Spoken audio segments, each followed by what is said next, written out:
Ya, sidang lanjutan perselisihan hasil pemilihan umum PHPU atau sengketa Pilpres 2024 di Mahkamah Konstitusi ditanggapi pihak tim kuasa hukum Capres-Cawapres 02. Perkara sidang sengketa Pilpres dinilai tidak masuk dalam pokok perkara hasil Pilpres dan hanya menyangkut pada proses pemilunya saja.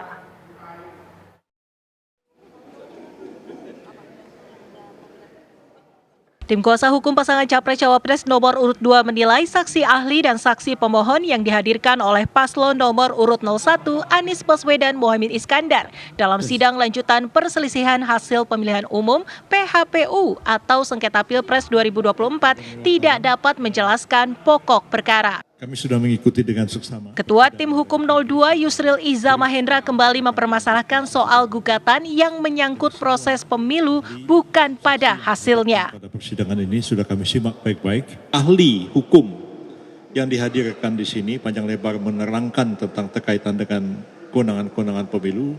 Saya tanya persoalan simpel aja, ya. Ahli bisa membedakan nggak antara sengketa proses dan sengketa hasil?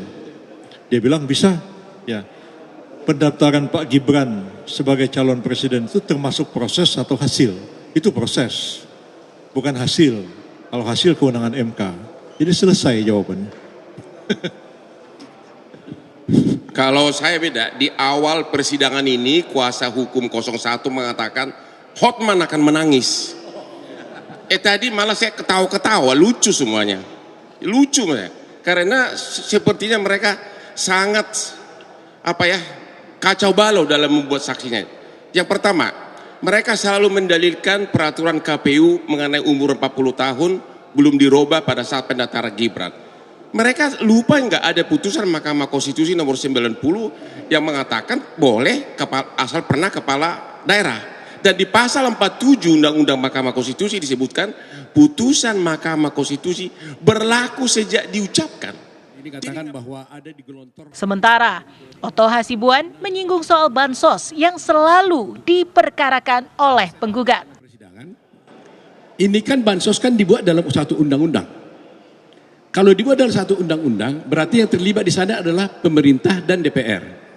Nah, kalau DPR terlibat, di sana semua ada partai politik. Ada PDIP, PKS, Demokrat, Gerindra, Golkar, Nasdem, semua ada di sana. Artinya ketika undang-undang ini dibuat, semua partai politik yang terlibat dalam pemilu itu menyetujuinya. Ya kan? Nah, pemerintah dalam Pak Jokowi dituding-tuding sekarang salah. Saya tanya dalam persidangan tadi, kalau presiden atau pemerintah melaksanakan undang-undang tentang bansos, salah enggak? Ya dia bilang ya memang wajib dilaksanakan undang-undangnya.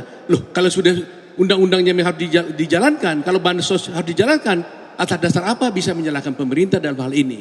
Jadi kami melihat di sini, sekiranya nanti menteri diundang, mudah-mudahan juga diundang oleh Mahkamah Konstitusi, saya kira akan lebih jelas lagi bahwa apa yang mereka dalilkan soal bansos itu sama sekali tidak terbukti untuk kepentingan dari 02, tapi itu adalah kepentingan masyarakat yang didasarkan pada undang-undang yang disepakati bersama oleh semua partai yang ada di dalam peserta pemilu. Yang akhirnya terakhir itu saya crop. Dalam sidang hari ini, MK menggelar sidang dengan agenda mendengarkan keterangan saksi ahli dan saksi pemohon, serta pengesahan alat bukti tambahan pemohon, yakni paslon nomor urut 01 Anies Baswedan Muhaimin Iskandar.